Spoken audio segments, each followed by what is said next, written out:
gostaria que o Marcel agora fizesse a sua apresentação para nós, a todos nós que estamos aqui, Marcel. Aos caros amigos presentes e aos que remotamente estão nos acompanhando, muita gente. O link foi espalhado de modo a permitir que outros estados, outros países, conforme o fuso horário, estejam em sintonia conosco. E esse é um momento ímpar, porque muita gente continua conduzindo, carregando muitas dúvidas acerca da doutrina espírita, especialmente nesses dias da grande transição, das grandes mudanças, das guerras, dos conflitos, das vidas vazias, em que estamos à cata de respostas para preencher esse vácuo existencial. Aguardemos, pois, os momentos seguintes. O Marcel trabalha aqui conosco na instituição, ele é responsável pelo Sejusc, faz muitos atendimentos de diversas ordens, pessoas que necessitam de apoio jurídico.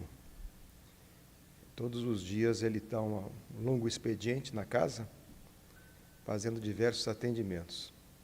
A maioria de divórcio, né, Marcelo? A maioria de divórcio. Né? Separa um mês e no outro mês já está se separando. Casa num dia, no outro já se separa. Nós temos aqui a tia Iraci, que está conosco, sobre as listas de Natal. Tia Iraci Santana. Quem quiser depois colaborar com as obras assistenciais da Mansão do Caminho.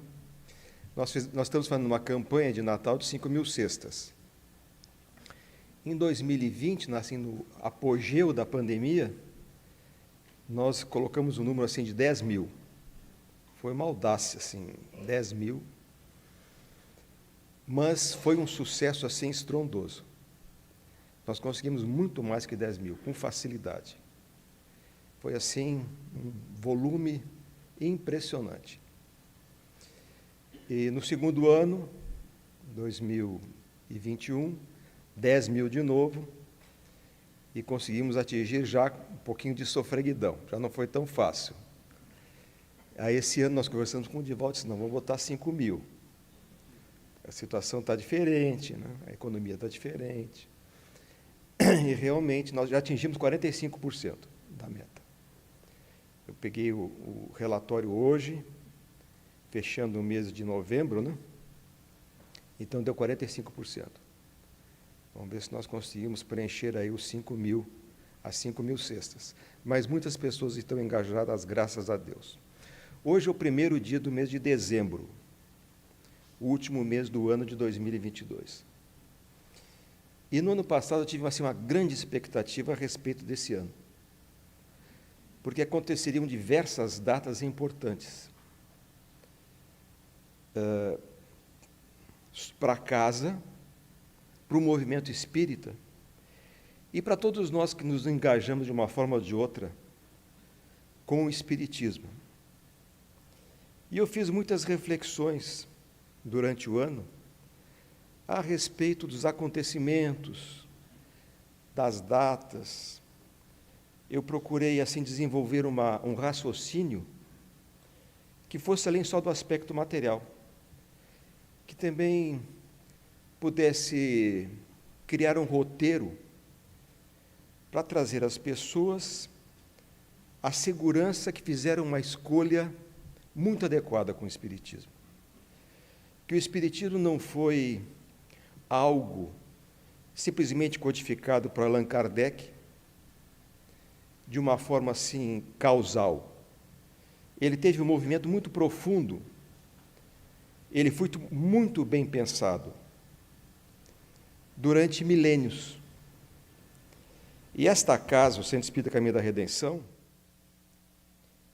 ela tem uma representatividade muito importante, como gostaria de demonstrar para vocês, nesse movimento espírita mundial.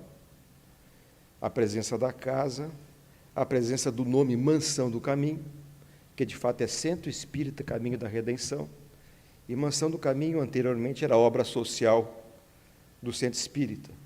e da presença de Divaldo Franco.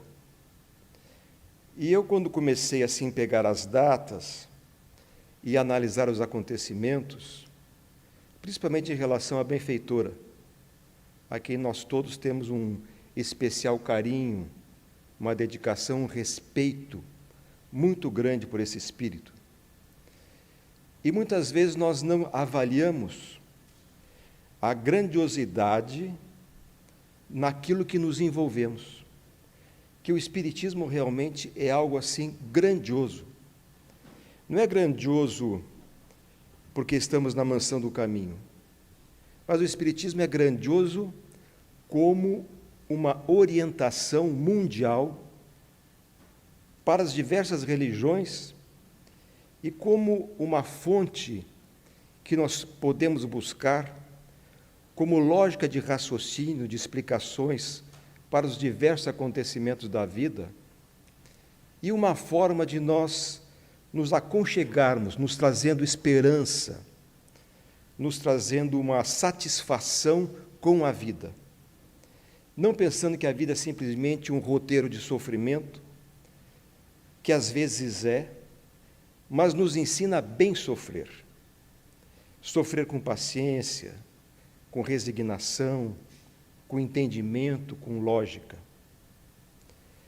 Então, quando nós pensamos na doutrina espírita, eu penso assim no início, já com Jesus Cristo, há 2000 anos. Jesus, obviamente, é o nosso irmão muito mais velho, criado por Deus muito antes do que nós.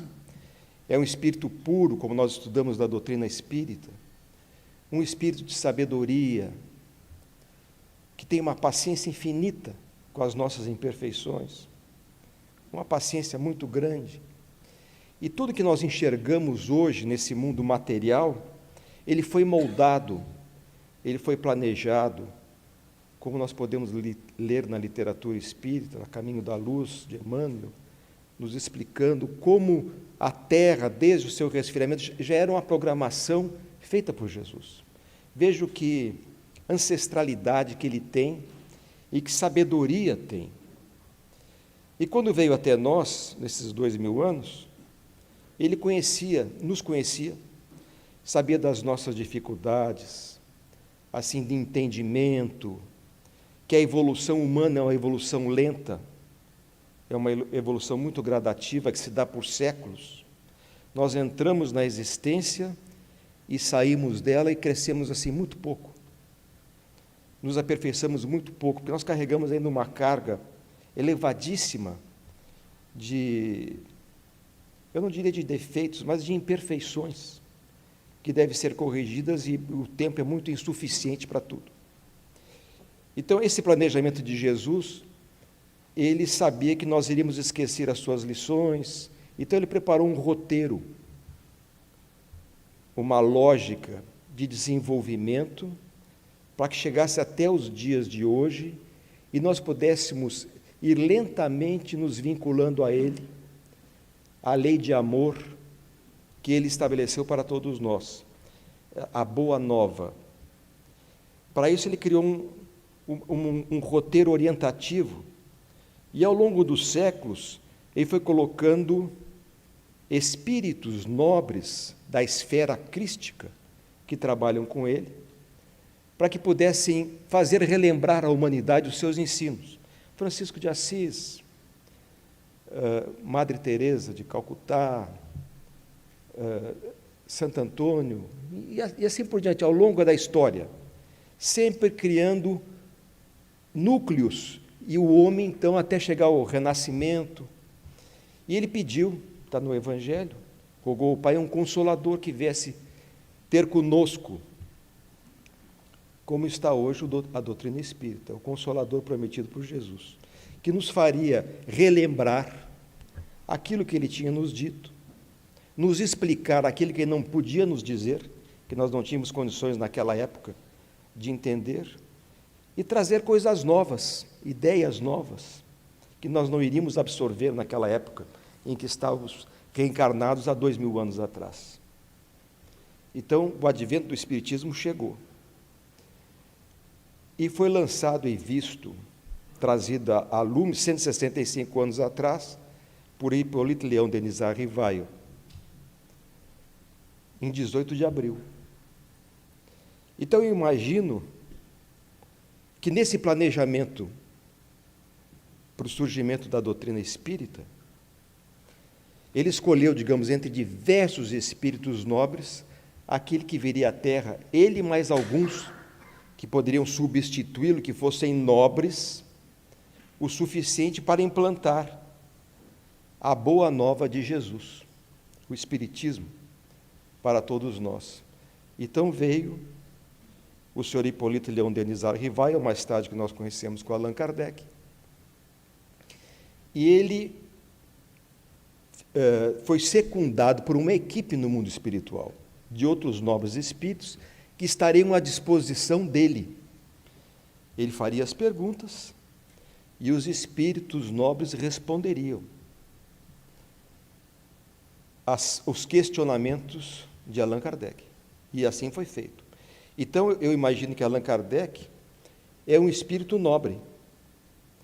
Nós não teríamos o cristianismo se não fosse Paulo de Tarso, mais tarde Saulo,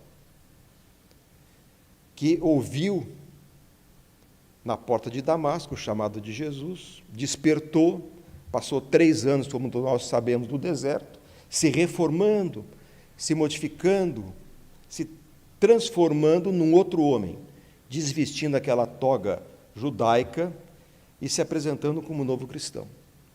Então, toda essa preparação, mesmo o surgimento de Paulo, já era uma programação de Jesus. Se não fosse Paulo, nós não teríamos o cristianismo hoje em dia. Não haveria o cristianismo. Então, ele foi o grande divulgador do cristianismo. Mas Jesus já pensava 18 séculos adiante.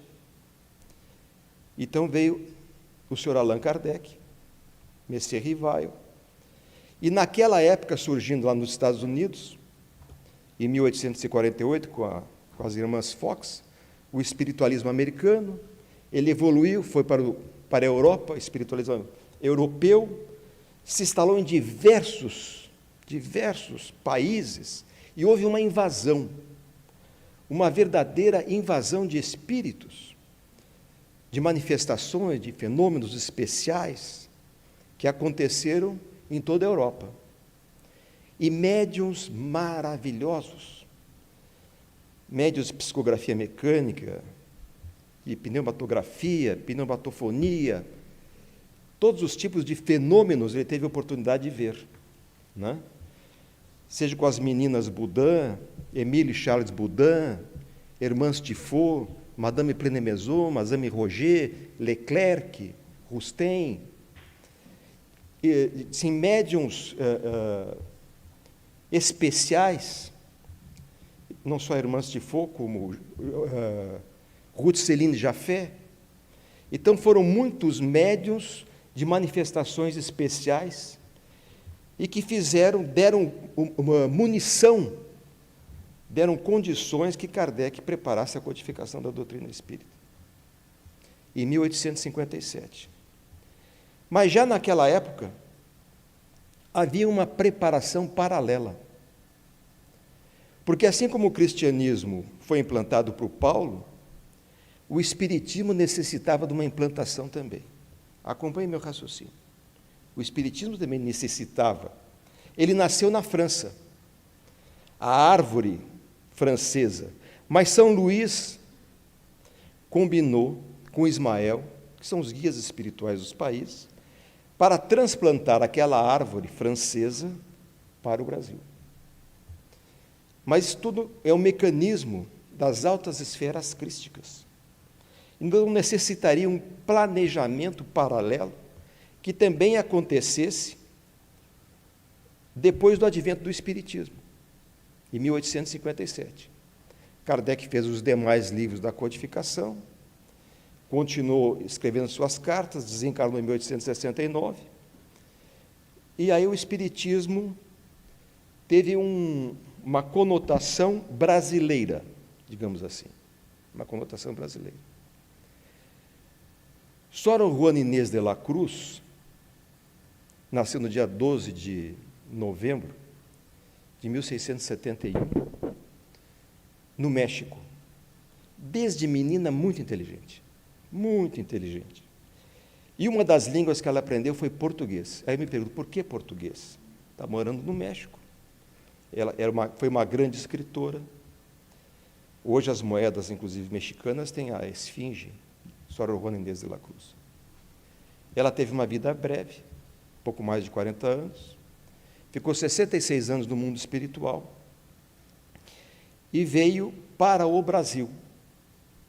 Para o Brasil. Joana Angélica de Jesus. Então ela já tinha o português, já tinha aprendido português.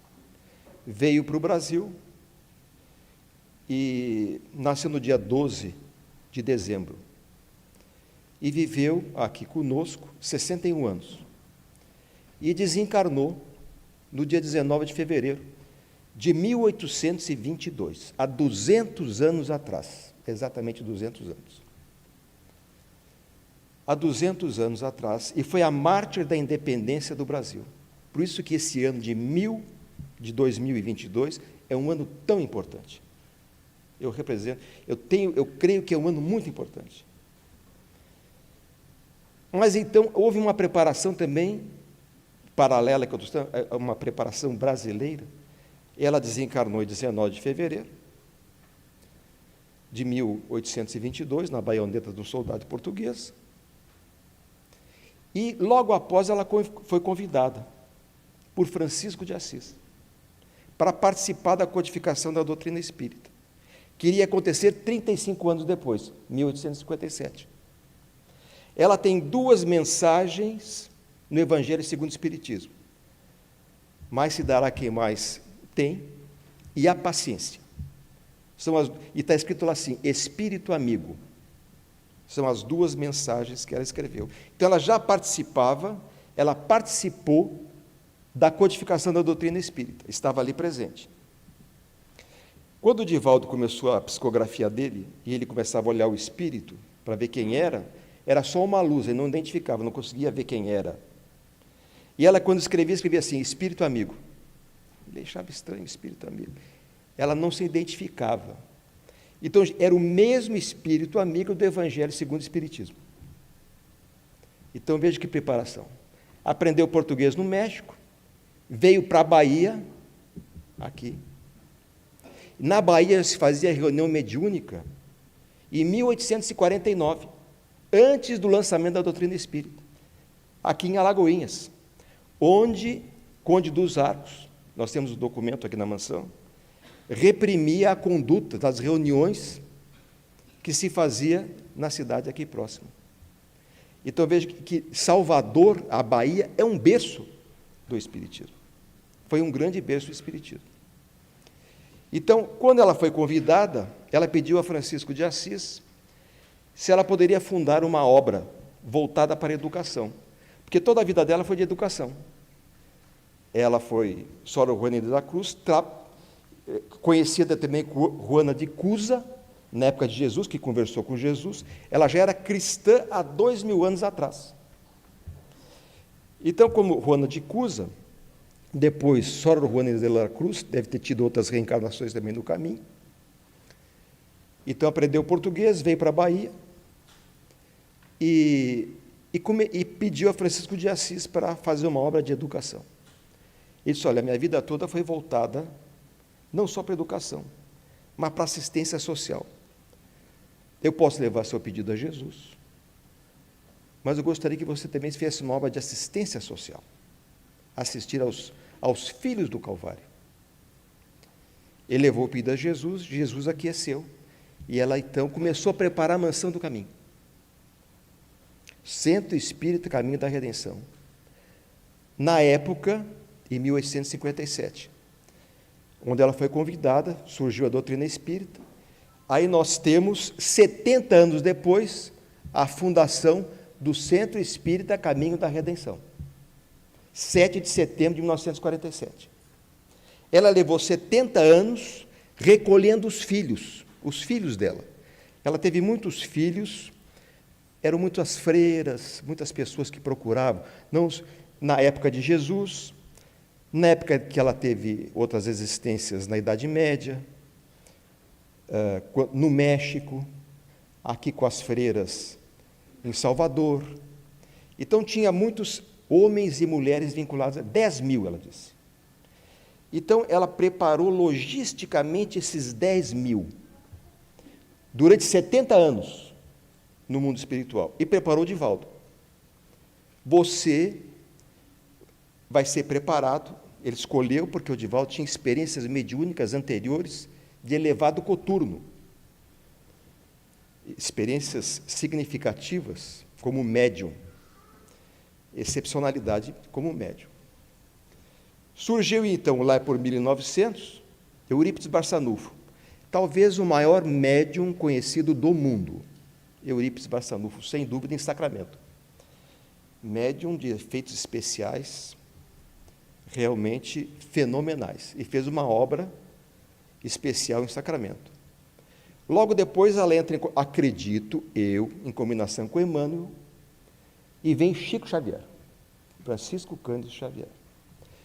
Francisco Cândido Xavier apresenta uma mediunidade espetacular, apresenta o mundo espiritual através de André Luiz, apresenta o cristianismo através de Emmanuel e apresenta a doutrina espírita ao mundo, abre as portas da doutrina espírita. O palco está aberto, essa aqui é a doutrina espírita. Seus livros divulgados pela FEB, que poderiam atravessar o mundo inteiro. Aí surge, em 1927, 95 anos atrás, Divaldo Pereira Franco, que foi moldado para ser um tribuno, um médium especial, com dons especiais, e um grande orador, preparado por Manuel Viana de Carvalho, que foi o professor de Divaldo. Um grande tribuno também, que quando se faz as reuniões do mundo espiritual, Leon Denis é o representante, o palestrante internacional, e o palestrante brasileiro, Manuel Viana de Carvalho, professor do Divaldo. O Divaldo, no mundo espiritual, assistia, antes da desencarnação de Manuel Viana de Carvalho, que ele desencarnou aqui em Amaralina, e ele volta ao mundo espiritual, Manuel Viana de Carvalho, e começa a inspirar o Divaldo, que era um jovem com pouca cultura, e Manuel, então, dando todo o suporte técnico da oratória, que deve ter aprendido com os grandes oradores do mundo, da Escola Mundial de Oratória. Então, Divaldo foi preparado para essa tarefa há 95 anos atrás. Então surge a Mansão do Caminho, há 75 anos. Centro Espírita Caminho da Redenção. 75 anos. 75 anos é boda de diamante. O diamante é realmente o elemento da natureza mais duro, mais lindo, é um bom condutor, é o elemento da natureza hoje, digamos assim, mais caro, mais precioso. Então, quando eu vejo 75 anos, é uma casa sólida. Sólida. O que ela fez com os 10 mil filhos? Espalhou os 10 mil filhos pelo mundo. Toda a Europa, América Latina, Ásia, Oceania. Seja lá na Suíça, Alemanha, Uruguai, Argentina, Bolívia. Espalhou diversos filhos. E o Divaldo saiu a rodar, saiu a viajar. Cada local que ele ia, encontrava um dos filhos da Joana de Ângeles. Era recebido, fundava um centro espírita Joana de Ângeles, centro espírita Allan Kardec, Manuel Viana de Carvalho, e assim por diante. Diversos centros espíritas no mundo.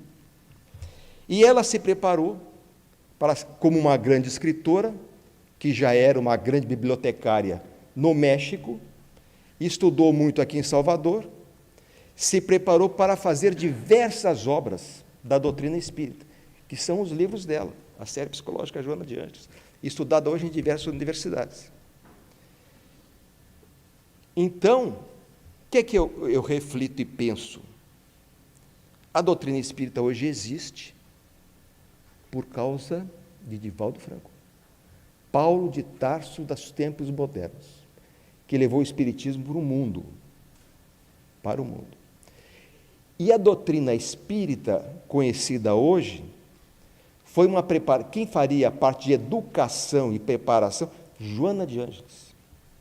É graças a Joana de Ângeles que colocou Divaldo para o mundo, a levar as obras de Chico Xavier, da Federação Espírita Brasileira, e as obras da psicografia dele por diversos espíritos para o mundo inteiro. Então, ela foi a divulgadora do espiritismo no mundo. Um trabalho de 200 anos. De 200 anos. Então, nós, quando nos vinculamos à doutrina espírita, e nos vinculamos à casa, aos ensinamentos desse diamante, que é o Centro Espírita Caminho da Redenção, nós vemos que nós estamos seguindo o caminho correto, porque é o caminho prometido por Jesus, do Consolador. Um espiritismo escorreito, um espiritismo que respeita a doutrina espírita, um espiritismo onde se estuda, que se estuda a doutrina espírita, tem escola, se pratica o espiritismo nas reuniões mediúnicas, né? E se aprende nas reuniões doutrinárias. Então, eu queria deixar essas palavras assim iniciais, é uma palavra de satisfação, de realização, e eu vejo como existem pessoas boas no mundo que mantêm esta casa. O Centro Espírita Caminho da Redenção é uma instituição filantrópica, sustentada pela sociedade mundial. Nós recebemos doações do mundo inteiro e do Brasil. Nós temos convênios, o governo é o nosso sócio e nós respeitamos o nosso sócio, ele nos dá uma parte e nós damos a reciprocidade dele, que é o atendimento socioassistencial, o atendimento educacional e o atendimento da saúde.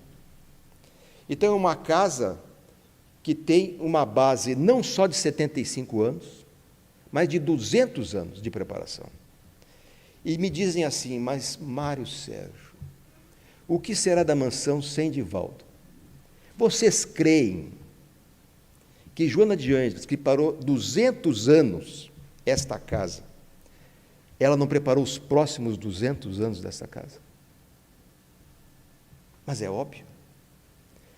Não teríamos fé se não fosse assim.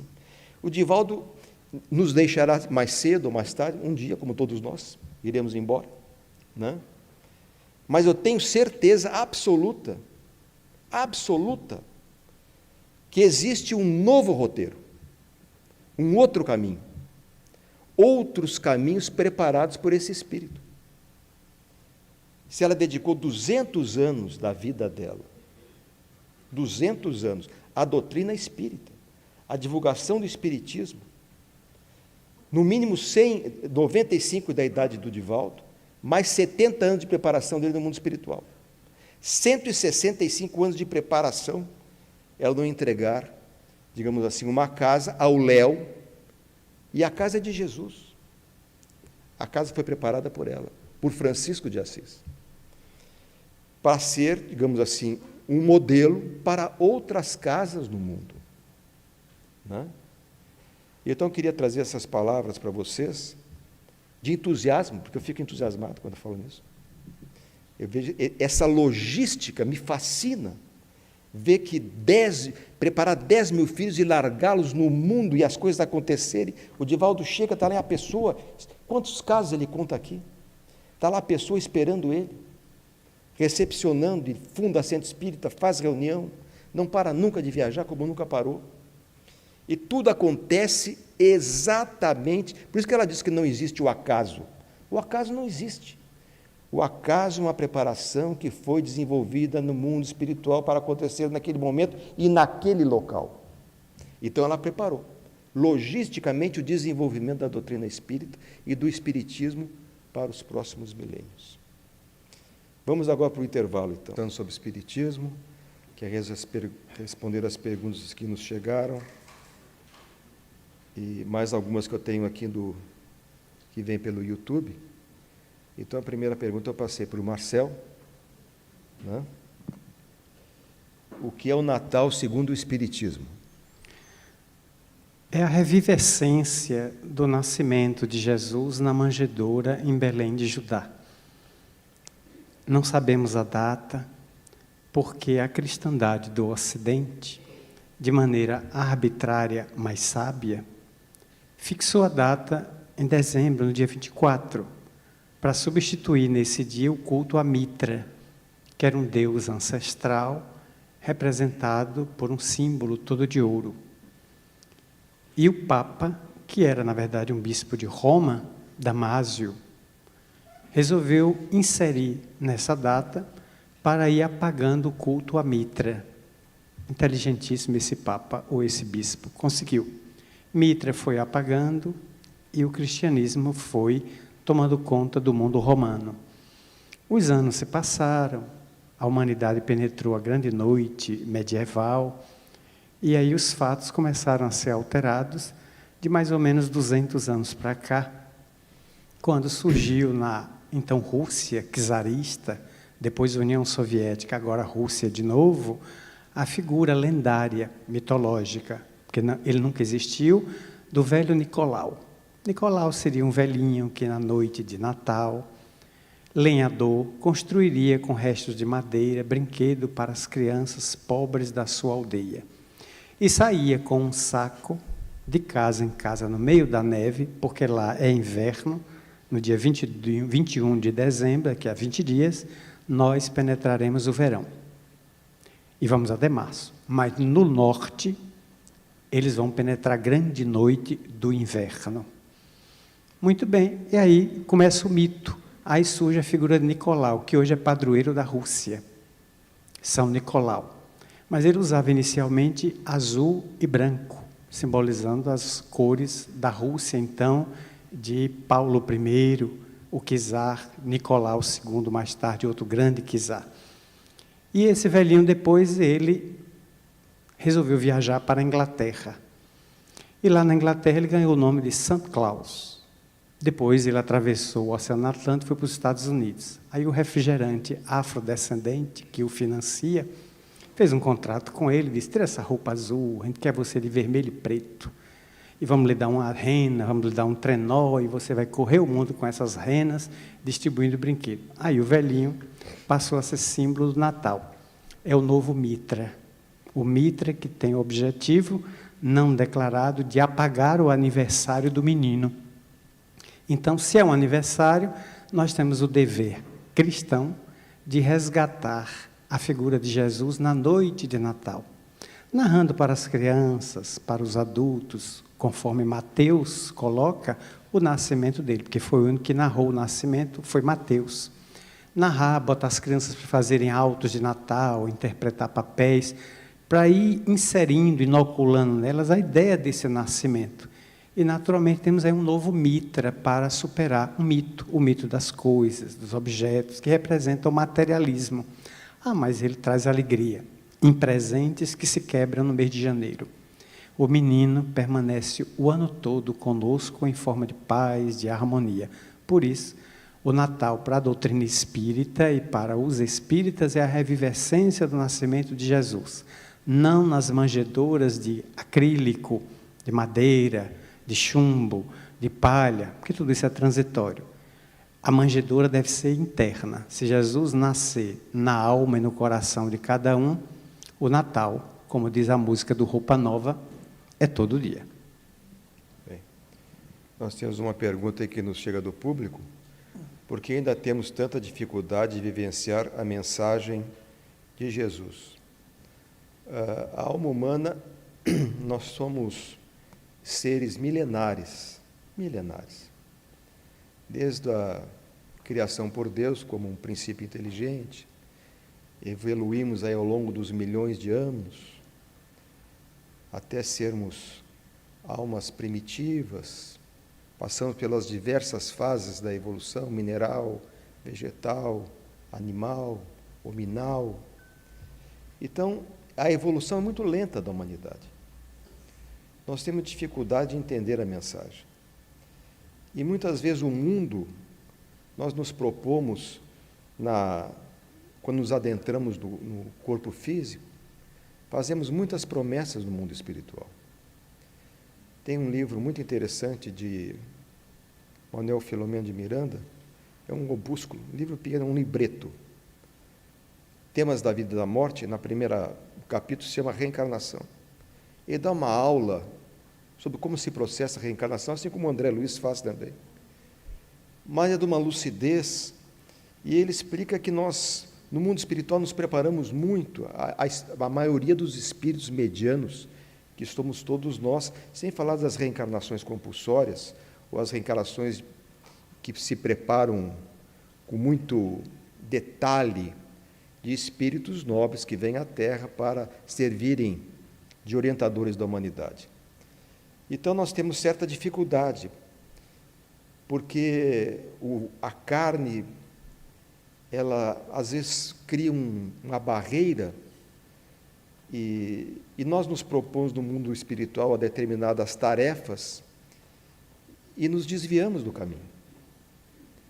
Nos desviamos por costumes anteriores, por facilidades, por falta de vontade própria. E aí erramos, entra a lei de causa e efeito, as provas nos são apresentadas durante a vida, nós muitas vezes não fracassamos, não conseguimos cumprir, e voltamos para o mundo espiritual com uma tarja de fracassados, né? Então, Eurípides Barçanufo, pensando muito nisso, como consta no livro Tormentos da Obsessão, de Manuel Filomeno de Miranda, da psicografia do Divaldo, ele resolveu fazer um hospital, o Hospital Esperança, para receber os espíritas, os espíritos dos espíritas que retornam ao mundo espiritual fracassados, que são muitos. Tarefas específicas, como médiuns, como doutrinadores, dirigentes de casas espíritas, divulgadores da doutrina espírita, e assim por diante. E não cumprem a tarefa e voltam, e tem um relato de diversos espíritos nesse livro que não cumpriram a tarefa, a grande maioria. Por quê? Porque o mundo é muito fascinante. Então nós temos ainda dificuldade de entender a mensagem do amor de Jesus. Nós temos duas naturezas, a natureza animal e a natureza espiritual, mas prevalece em nós ainda, devido ao estágio evolutivo que nós estamos, a nossa natureza animal. Nós temos dificuldade de fazer, por isso que a Joana Diante, a benfeitora, ela fez essa série psicológica voltada só para um item, é o autoconhecimento, a autoiluminação do indivíduo. É uma luta que nós temos no dia a dia, é uma luta para nós vencermos as nossas más inclinações, como disse o Allan Kardec, né? Mas lentamente nós vamos nos ajustando, lentamente vamos nos ajustando. O mundo vai passar por uma fase nova agora, é o mundo de regeneração que se apresenta, né? Os espíritos mais difíceis vão para um local, um planeta mais adequado para os seus pensamentos, as suas ideias, e o mundo vai começar a respirar um ar melhor, né? Então nós teremos mais facilidade de absorver a mensagem de Jesus que nos chega aí no dia a dia. Marcel, a Débora nos pergunta, pode comentar sobre os benefícios e os perigos das cirurgias espirituais? Desde o surgimento do médium do quilate de Zé Arigó, em Congonhas do Campo, interior de Minas Gerais, no final dos anos 60, até 1972, quando ele desencarnou, vítima de um ataque cardíaco, dirigindo um carro para uma cidade próxima, onde ele ia pegar a carteira de motorista, e morreu dentro do carro, que bateu no fundo de uma caçamba. Zé Arigó impressionou o mundo pelo estilo de operar, tendo como parceiro o Dr. Adolfo Fritz, um médico alemão, um grande cirurgião, que se valia dele e de ferramentas toscas, como canivetes e facas, para fazer a cirurgia na frente de quem quisesse assistir. Isso foi tão impressionante que um pesquisador da NASA, Dr. Andrija Puaric, veio ao Brasil, fez um documentário sobre ele, e em pleno momento do documentário, o espírito perguntou, você não quer que eu tire esse pólipo sebáceo que está aí debaixo de sua camisa no braço? Ele não tinha dito a ninguém. O pesquisador americano, cético, arregaçou as mangas e o espírito cortou lá na frente, tirou o pólipo, colocou no líquido e disse, faça biópsia. Não é maligno, é benigno.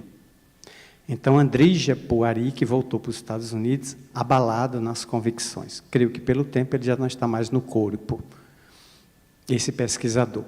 Então, aquilo abalou bastante, porque após a morte de Zé Arigó, a desencarnação, Divaldo, antes, em vida, fizeram ali uma visita na cadeia pública de Conselheiro Lafayette, onde ele estava preso, acusado de curandeirismo e exercício ilegal da medicina, não era médico, e foi solto por ordem do senhor presidente da República, Juscelino Kubitschek, a quem ele havia auxiliado um familiar, e o presidente deu indulto a Zé Arigó.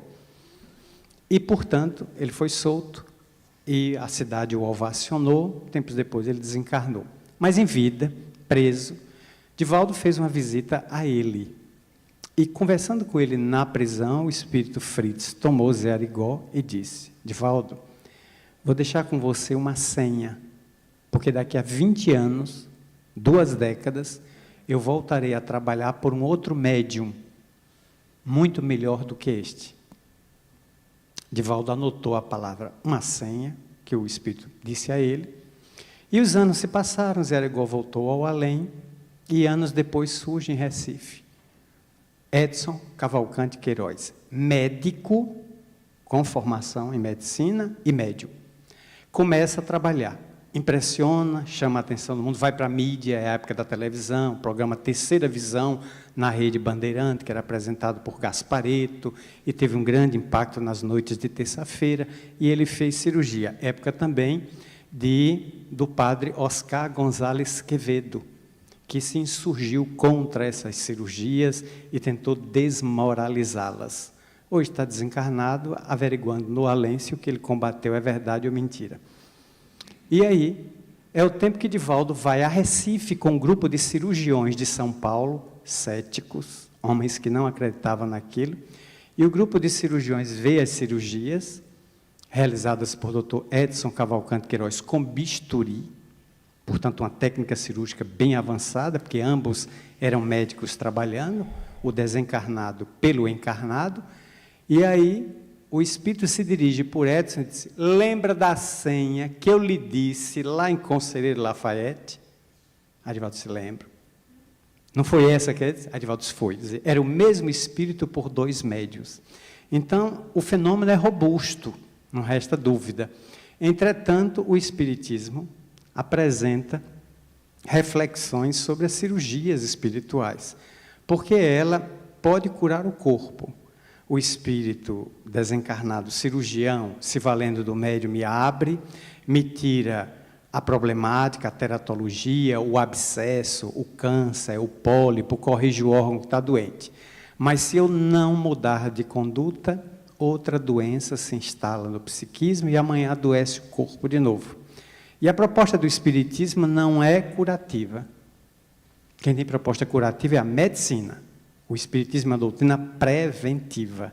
Veio para nos ensinar, nos prevenir contra o mal.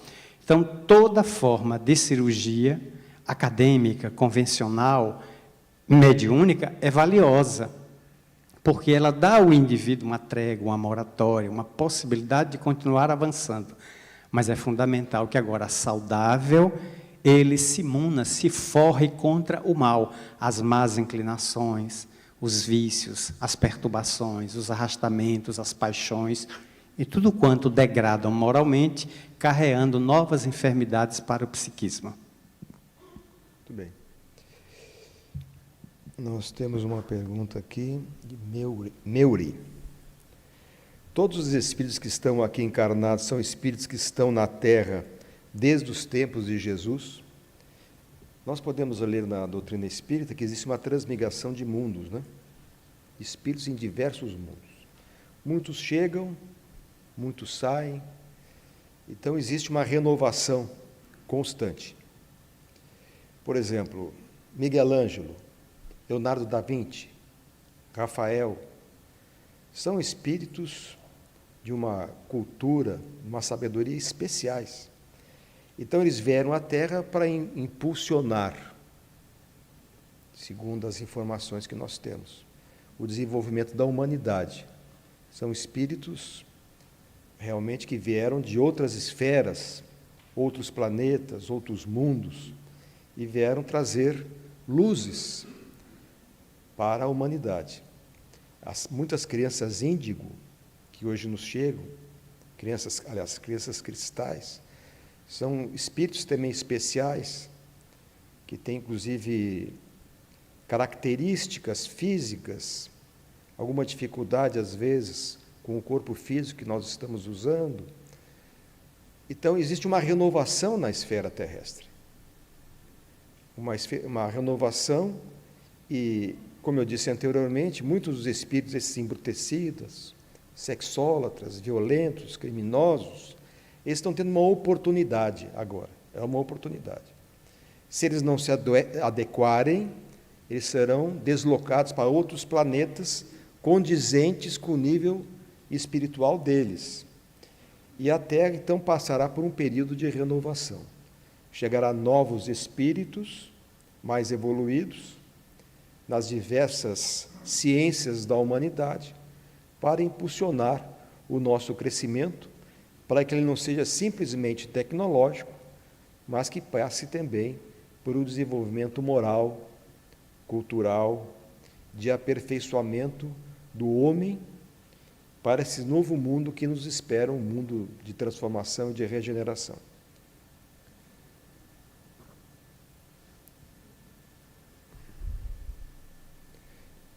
Uma pergunta do público, Marcel. Faça um pequeno resumo sobre os mundos segundo as características representadas por Kardec.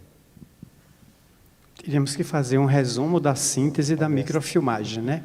Mais ou menos 6 meses, manhã, tarde e noite, módulo 1. Vou tentar fazer uma síntese. Kardec se refere aos diversos mundos, seja no Evangelho, onde é incluído ali ditados espirituais sobre esses mundos felizes, os mundos crísticos, os mundos superiores, de expiação, de provas, mundos atrasados, mundos primitivos. A Terra é considerada um mundo de provas e de expiações, conforme definição dos próprios Espíritos, no capítulo 4 e 5 do Evangelho. Eles próprios classificaram o nosso planeta. O que é que significa? Que esse mundo, a Terra, o mal predomina, na faixa de mais ou menos 60% para 40%. Ainda temos mais a população encarnada e desencarnada tendente ao mal, aos vícios, às paixões, aos arrastamentos e tudo que é material, tudo que é orgânico, tudo que diz respeito à sensualidade. Nós estamos indo para um mundo de regeneração. Regeneração significa um mundo onde você tem um equilíbrio, 50%, 50%. Ainda haverá influência do mal. Ainda teremos a presença de espíritos doentes, enfermos, perturbadores, mas não com essa incidência dos dias que estamos atravessando. Mas quando é a regeneração? Amanhã, depois? Não. Pode ficar sentado, que vai demorar ainda um bocado. Temos que trabalhar bastante, porque qualquer data que a gente ouve falar, e corre muito essa coisa de que Emmanuel tinha fixado data. Isso é típico de espíritos sistemáticos. E espírito sistemático, segundo Allan Kardec, no Livro dos Médiuns, é espírito atrasado. É quando ele fixa a data.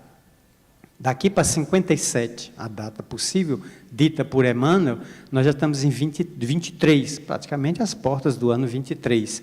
Para 57, daqui a menos de 30 anos, esse mundo estaria regenerado, com guerra na Ucrânia, com assassinato em tudo quanto é lugar, com um país que mata 60 mil pessoas por ano de acidente de carro e outros 60 mil com arma de fogo. Não vamos fazer exercício de ingenuidade. Então, nós temos ainda muito tempo pela frente para ir regenerando, porque, conforme o capítulo 18 do livro A Gênese, de Allan Kardec, tem que haver uma transmigração das almas.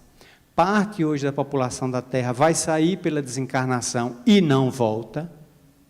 O passaporte será carimbado pela PF na alfândega como deportado. Esse não retorna.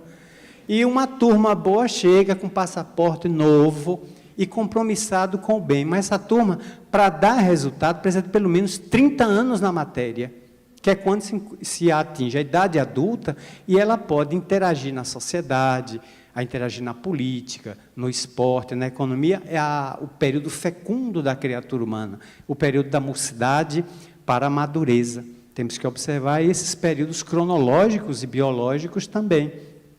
como infância, vai impressionar, mas nem sempre vai alterar o mundo, porque fica segregado mais em casa. Mas atingindo a plenitude biológica, começa a interagir. Então, as mudanças são lentas, porque tudo na vida se faz por sucessivas aproximações. A gente planta em São José, 19 de março, mas vai colher em São João, 90 dias depois. Até lá tem São Lagarto, São Lagartixa, São Papagaio, São Periquito, que se brincar come o milho. Então, até lá dá muita diversidade de 90 dias, até que a gente alcance a espiga cheia de milho para assar ou fazer seus derivados. Por isso mesmo, os mundos se graduam no infinito. Então, quando se diz que a Via Láctea, onde estamos, a nossa família universal, que é uma das galáxias, cá para nós, mais michurucas do universo, que tem galáxias infinitamente maiores, mas a nossa é gigantesca, porque só de comprimento ela tem 100 mil anos-luz, de largura 30 mil anos-luz. É o período que a luz percorre em um ano. De 1º de janeiro a 31 de dezembro, um raio de luz percorre 9 trilhões, 456 bilhões, 395 milhões, 428 mil quilômetros. Quem quiser, faça o cálculo. Eu estou soltando, mas 9,4 trilhões de quilômetros. Então, para eu sair da Via Láctea, da galáxia onde eu moro, eu precisaria de 30 mil anos viajando à velocidade da luz sem pit stop. Não posso parar para fazer nenhum lanche. É sem parar. Aí eu saio para alcançar outra galáxia. Nessa galáxia nós temos 200 bilhões de estrelas, estimados segundo dados do Hubble e agora do James Webb, que está tirando fotografias espetaculares. Se a galáxia tem 200 bilhões de sóis, parecido com o nosso, mais quentes e mais frios, vamos fazer um cálculo aqui quimérico. Vamos colocar 5 planetas por cada sol desse, cada estrela. Teríamos, portanto, só na Via Láctea, nossa aqui, 1 trilhão de planetas. 1 trilhão. Portanto, afirmo, tem mais planetas fora da Terra do que grãos de areia no deserto do Saara. Cada grão tem mais lá planeta do que grãos aqui, somado com o deserto do Atacama. Então, esses mundos são moradas, são condomínios que Deus oferta aos seus filhos para morarem. Há lugar que os moradores fazem favelas, guetos, que fazem lugares de miséria, há lugares aprazíveis, há lugares de condomínio bem cuidado e há moradas extremamente felizes. Vale a pena a gente consultar um livro chamado Cartas de uma Morta. Segundo livro psicografado por Chico, ditado pela mãe dele, Dona Maria João de Deus, onde ela narra viagens a Marte, Júpiter e a Saturno, onde ela visitou as colônias espirituais lá, chiquérrimas, tudo evoluído, 10. Muito bem. Marcel, a pergunta que apareceu aqui, que eu vou responder, Joana de Anjos vai reencarnar? Obviamente sim. Né? Quando? Não sei. Ela nasceu em 12 de 11 de 1761, no México. Viveu 47 anos, aprendeu português para poder se corresponder com o Brasil, e viveu, então, esses 47 anos, reencarnou aqui como Joana Angélica, em 1761. Então, ela ficou 66 anos no mundo espiritual, viveu 61 anos aqui, e agora está há 200 anos, digamos assim, se dedicando à doutrina espírita. Então, possivelmente, quando Divaldo desencarnar, ela venha se preparar para reencarnar e sendo uma das orientadoras da humanidade. É a expectativa que, com certeza, nós temos, né? Assim como Divaldo já afirmou aqui que Emmanuel está reencarnado, ela também irá reencarnar e gostaria muito de recebê-la nos meus braços, sinceramente, né? E se ela me perguntar o que eu fiz dos talentos que ela me deu, disse: senhora, está aqui os talentos e mais outros tantos que eu ajudei a senhora a desenvolver. Essa é a minha expectativa, né? Marcelo, uma última pergunta para você. A descoberta da mediunidade obriga a sua prática? A Ivana... Em absoluto. A gente ouve muito discursos, se você não desenvolver sua mediunidade, você vai ver o que vai lhe acontecer. Está rogando praga no outro. Não acredite nisso, não. Você não é obrigado. Descobrindo a faculdade ou as faculdades, a possibilidade de intercâmbio com o mundo espiritual, o indivíduo é convidado a exercer esse trabalho. Se recusa, bom, ele assume o ônus da consequência de uma faculdade que não foi trabalhada. Porque, invariavelmente, nós, os médiuns, quem recebeu mediunidade, fez o pacto no plano espiritual. Pediu a mediunidade ou recebeu ela por empréstimo precário para evitar dores maiores que poderiam ser resgatadas com doenças aflitivas, doenças agressivas, limitadoras, de diversos matizes. O indivíduo opta pela mediunidade, vem aqui e exibe medo, ou preguiça, ou torna-se presunçoso, vaidoso, a mediunidade sobe-lhe a cabeça e o indivíduo quer ser maior do que a própria faculdade para exibir talentos que não tem. Então, naturalmente, o indivíduo não é obrigado a exercê-la, mas arca com o ônus daquela possibilidade, daquela faculdade que não foi trabalhada e foi planejada no mundo espiritual. Portanto, eu recordo prazerosamente, ligeiramente, uma crônica de Humberto de Campos. Alberto Nogueira reencarnou na Terra, mas Humberto de Campos, antes de visitá-lo no planeta, onde ele se encontrava, leu a ficha dele no mundo espiritual, e a ficha dizia mais ou menos assim: meu Deus, reconheço que sou um espírito falido, endividado, devo, Senhor, os montes. Pelo amor de Deus, me interna na matéria. Eu quero voltar com câncer, erisipela, covid, zika, chikungunya, pênfigo foliáceo. Me mande com... Ele pediu um rol de doenças, mas me mande porque eu estou sofrendo. Suplicava, era o pedido de Alberto Nogueira quando desencarnado. Embaixo tinha um despacho da entidade superior.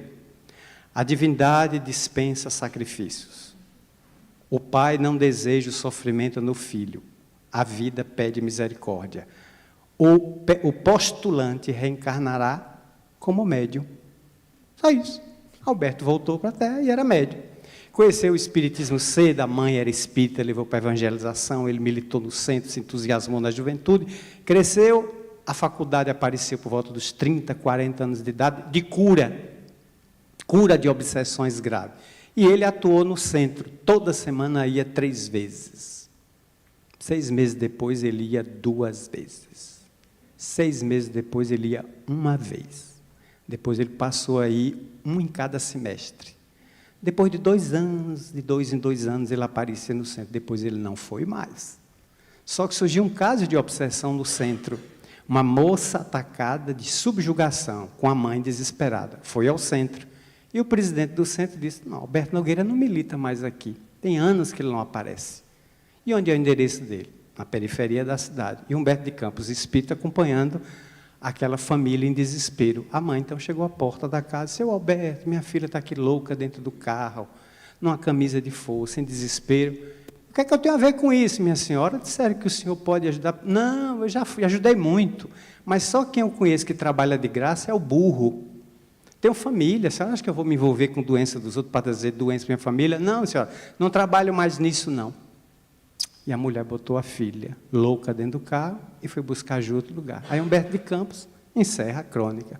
O homem que tinha pedido 10 doenças estava ali, vestido de pijama, numa rede, lendo o Jornal do Dia, com medo de trabalhar na mediunidade. Então, a mediunidade tem um ônus. À medida que a gente vai trabalhando, o mundo espiritual vai renovando o contrato da gente em bases mais vantajosas. E as vantagens vai aparecendo mais gente, mais necessitado, mais filhos do Calvário, o tempo do médio vai ficando mais curto, ele dorme menos, acorda de madrugada, porque os guias sofrem de insônia, adoram psicografar de madrugada, daí eles têm compulsão para o trabalho, e o médio vai se desgastando como ferramenta, como enxada no trabalho, até o dia que chega, e a divindade diz, recolhe a enxada e vem para casa. E o trabalhador volta de consciência tranquila do dever cumprido, em que multiplicou o talento. Por isso, não é uma praga, é uma possibilidade de resgate e de sublimação das almas em dívida. Muito bem, Marcelo. Muito obrigado. Marcelo, você quer dizer umas últimas palavras? Agradecer a oportunidade de estarmos aqui para usar desse tom coloquial, com quanta seriedade que o estudo espírita, e nos jubilarmos por todo o relato que você fez de nossa casa, que esse ano alcançou 2 datas, né? 75 de uma e 70 de outra. 70 de outra. E ver que o nosso Divaldo, com todas as dificuldades que vem enfrentando, ainda cruza o Atlântico para visitar nossos irmãos da Península Ibérica. É um gigante, é um discípulo realmente destemido da atividade no bem. Qualquer homenagem que se preste a Divaldo ainda será pequena para dimensionar o valor moral deste homem. Muito bem. Você tem toda a razão, porque em 27 de março de 1947 ele fez a primeira palestra na União Espírita Sergipana. 75 anos. Completou 95 anos em 5 de maio deste ano. A Mansão do Caminho, no dia 15 de agosto de 1952, foi fundada, fez 70 anos. E no dia 7 de setembro de 1947, foi fundado o Centro Espírita Caminho da Redenção, 75 anos. Então, não foram só palavras do Divaldo, né? É a obra. Que as palavras vazias, se não tiver obra, são mortas. Então, ele tem a palavra e tem a obra. Por isso que é um homem, um espírito respeitadíssimo no mundo dos dias de hoje. Mas eu agradeço muito a atenção de vocês no dia de hoje, especial, ao público aqui presente, ao público que nos assiste remotamente, através dos canais virtuais. Muito obrigado. A Esiane, a nossa Esiane, a tradutora das Libras, muito amiga nossa, muito obrigado, Esiane, ao Júnior e ao Sérgio e à sua equipe que está aí, estão trabalhando na transmissão através do Espiritismo Play e dos canais virtuais. Ao Marcel, pelo tempo dedicado, pelo carinho que dedica à casa aqui também, muito obrigado, Marcel. Os nossos agradecimentos, né? À direção da instituição, aos seus trabalhadores, aos voluntários, que são muitos. Sem as mãos dos voluntários, nós não conseguiríamos levar essa obra adiante de jeito nenhum, né? Então, essa data eu queria deixar bem enfatizado esse 1º de dezembro de 2022 como um ano significativo, representativo para todos nós, e nós podemos sentir no coração que estamos no caminho correto, né? Ainda ouviremos a mensagem de Jesus ecoar nos nossos corações e as lágrimas descerem de emoção. Ainda conseguiremos isto, com certeza. Então, agora eu vou convidar aos médiuns passistas da casa aqui presentes para a aplicação dos passes coletivos, que é a parte prática da nossa doutrina.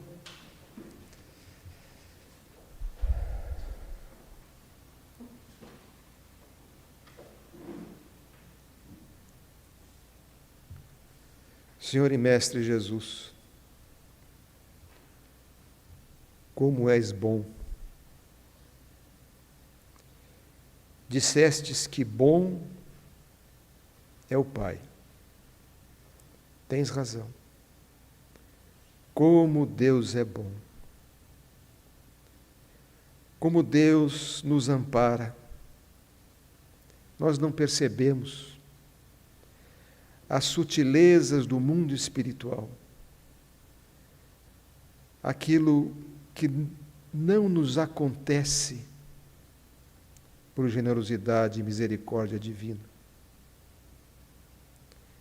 Deus nos ama, Deus nos quer bem. Tudo que nos acontece, que consideremos que é algo ruim, mal, de fato não é mal. É necessário para o nosso aperfeiçoamento, para a nossa evolução. Envolve, Senhor, na tua misericórdia os médiuns passistas aqui presentes, para que essa energia do mundo espiritual, rica, grandiosa, cheia de vida, possa se mesclar com o fluido animal dos médiuns passistas e transformar-se numa energia potencial de cura para os nossos males físicos, emocionais, espirituais. A nossa atenção nos permite absorver os bons fluidos aqui presentes. Permita, Senhor, que os nomes que colocamos na entrada do cenáculo, encarnados e de encarnados, ora por eles, segundo o mérito de cada um, e estende a tua misericórdia sobre todos eles. Abençoa aquela água, também que está na entrada do cenáculo, que os espíritos sob a vossa delegação possam transformar a água num fluido medicamentoso, que ao sorvê-lo nós possamos sentir os benefícios na nossa alma. Leva nosso amor, carinho, os bons pensamentos a Divaldo Pereira Franco, o nosso reconhecimento a Nilson de Souza Pereira, o trabalhador da primeira hora que ouviu a voz do Senhor e veio arar o campo ainda infértil para transformá-lo no centro espírita caminho da redenção 75 anos depois. Ó Senhor, abençoa-nos, permita-nos seguir os teus passos, mesmo que remotamente, com dificuldade, tropeços, os calhaus, os predouços que nos impedem a caminhada. Ensina-nos a contorná-los, superá-los, vivenciar o teu evangelho mesmo na dor.